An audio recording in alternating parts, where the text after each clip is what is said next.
H.R. 2442, the rule that we are speaking on. The Bay Area Regional Water Recycling Program Expansion Act of 2009. While this measure by Congressman Miller has merit, there are plenty of meritorious water projects and bills that we have repeatedly tried to bring to the fore to help those of us where the drought is most expansive in the San Joaquin Valley.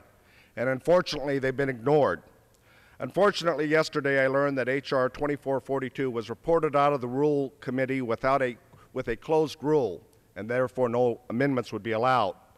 I oppose this rule because we need every opportunity to offer amendments and to vote on legislation that will bring water to our farmers, our farm workers, our farm communities in our valley who are in the middle of this drought crisis. My district is ground zero for this crisis. Towns from Mendota to Delano have 35% and more unemployment. No water, there's no jobs, there's no money, and for our farms and farm workers to put food on their tables. Can you imagine what it would be like if you lived in a community where a third or more of your citizens had no jobs? In the 1990s, I was working with many of those water districts, farmers, urban and environmental groups to pass legislation that would help fix California's broken water system. Unfortunately, we made little progress. We tried to establish a water ethos that we'd all get healthy together again. Clearly, we're not getting healthy in the valley. Our valley agriculture provides half the nation's fruits and vegetables, and they're withering and dying out.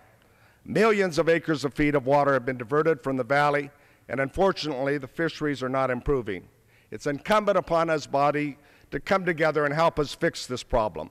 If we expect to get healthy again, we must secure a sustainable water supply for every region of California. And for Congressman Cardozo, Radanovich, and myself, that begins with the San Joaquin Valley. Let us start anew. Let us start with leadership focusing on addressing California's water crisis on the valley and not shying away from this crisis. Congressman Cardozo agrees with my statement, and I'd like, with unanimous consent, to advise and extend my remarks. With that, I yield back. Without objection.